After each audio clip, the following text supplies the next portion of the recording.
Apakah boleh warga Aceh menolak pembangunan gereja? Jawabannya, pasti tidak berhak. Tapi sayangnya pelarangan gereja nampaknya masih terus terjadi di wilayah itu. Sekarang ini misalnya beredar lagi video pelarangan pembangunan gereja yang diduga terjadi di Aceh. Video ini diposting akun Instagram @kristen.protestan pada 3 April lalu. Dalam video itu, terlihat para warga mengerumuni satu lahan yang akan dijadikan bangunan gereja. Bahkan gak sedikit yang membawa senjata tajam. Tertera tulisan di video itu, Aceh menolak pembangunan gereja. Sebagian besar netizen di kolom komentar mendoakan agar Aceh segera dijamah Tuhan. Tapi ada juga yang rupanya mendukung pelarangan gereja. Akun @an.aristini01 misalnya menulis, kalian sudah tahu Aceh itu syariat Islam dan ada aturan. Kalau ingin tinggal di Aceh, ikuti peraturan yang ada. Sudah tahu Aceh 99% Muslim, masih saja kalian ngotot, katanya lagi. Aceh itu kerajaan Islam. Apakah kami menyuruh kalian duduk di Aceh? Tidak kan? Apakah kami ada bunuh orang non-Muslim? Tidak kan? Kami hanya minta ikuti aturan Aceh. Gak senang di Aceh? Tinggal minggat, tulis Aristini. Pertanyaannya, apakah benar dalam hukum Aceh ada larangan pembangunan gereja? Sebenarnya tidak.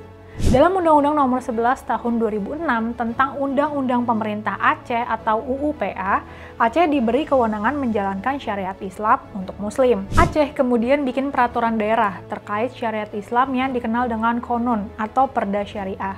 Tapi dalam Konun pasal 125 juga dikatakan non-Muslim tidak harus tunduk pada Konun syariat dan tetap dilindungi menjalankan agamanya.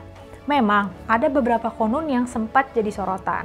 Misalnya saja, konun busana Islami dan larangan khalwat yang mewajibkan perempuan berpakaian sesuai syariat Islam.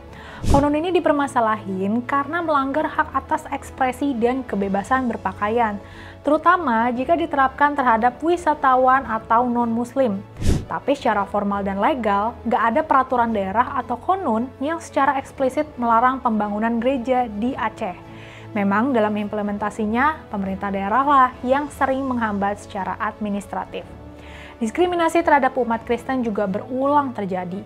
Misalnya, peristiwa Aceh Singkil tahun 2015. Sejumlah gereja dibongkar karena dianggap tidak memiliki izin resmi. Namun, secara hukum terlihat bahwa pendirian gereja sebenarnya dimungkinkan. Tapi secara sosial politik cukup sensitif dan butuh pendekatan diplomatis, legal, dan kultural yang bijak. Jadi sebenarnya konun-konun di Aceh nggak secara eksplisit menyebut larangan gereja. Cuma masalahnya tidak ada mekanisme perlindungan yang kuat untuk minoritas.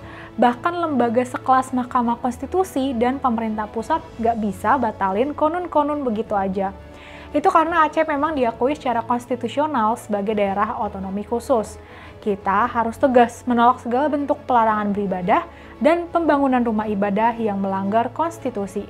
Tapi kita juga harus menghormati mekanisme hukum dan administratif yang ada. Yang terpenting, otonomi boleh, tapi nggak boleh lepas dari prinsip umum NKRI dan HAM. Pemerintah pusat, Kemenak, Kemendagri, Komnas HAM harus melakukan beberapa upaya, menyediakan mekanisme pelaporan dan pendampingan hukum bagi warga minoritas di Aceh, serta pastiin pelaksanaan konun tidak diskriminatif dan tidak memaksa keyakinan mayoritas ke minoritas.